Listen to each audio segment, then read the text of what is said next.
এই যে দেখছস এই তারটা এদিকে ছুটে লইছে, এর লেগে আমার ঘরে কারেন্ট নাই। আরে বেটা তুই বেশি বুঝিস না, এর থেকে ভালো একটা মিস্ত্রি ডাক দেই। আরে বেটা মিস্ত্রি ডাক দিলে হ্যাঁ আবার 200 টাকা চাইবো। এই তারটা জোড়া লাগালে আমার ঘরে কারেন্ট আইবো। আরে বেটা কারেন্ট তো আইবো তো বুঝলাম, তুই এটা ধরলে তো বেটা শর্টও খাইতে পারস। আরে বেটা শর্ট খামু না, তুই একটু বেশি বুঝোস।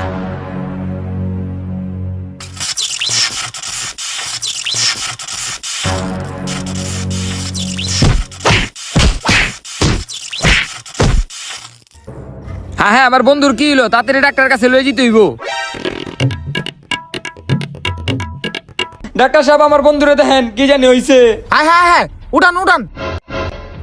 কি হইছে আপনার বন্ধু? ওই কারেন্টের শর্ট খাই এমন অবস্থা হইছে। আয় হ্যাঁ, কি কোন কারেন্টের শর্ট খাইছে? দাঁড়ান দেখতাছি, আপনি অস্থির হইেন না, এটা পরীক্ষা করতে হইব। হ্যাঁ পরীক্ষা করা শেষ, আমি এক্স এর কাগজটা লয়ে আহি, আপনি এই জায়গায় দাঁড়ান।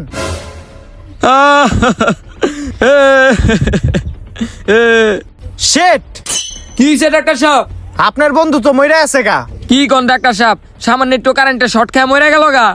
হ্যাঁ কারেন্টের শক? আরে আপনার বন্ধু তো লাঠির বাড়ি খায় মইরা আছে গা। এই যে এক্স তে দেখেন, গলার আড্ডি আর মাজার আড্ডি পুরা শেষ, ভাঙ্গে আছে গা। তাইলে কি হয় আমার লাডির বাড়ি খায় মরে গেল গা? হে আপনার বন্ধুর পরিবারে তাড়াতাড়ি জানান গা, হ জানাইতাছি।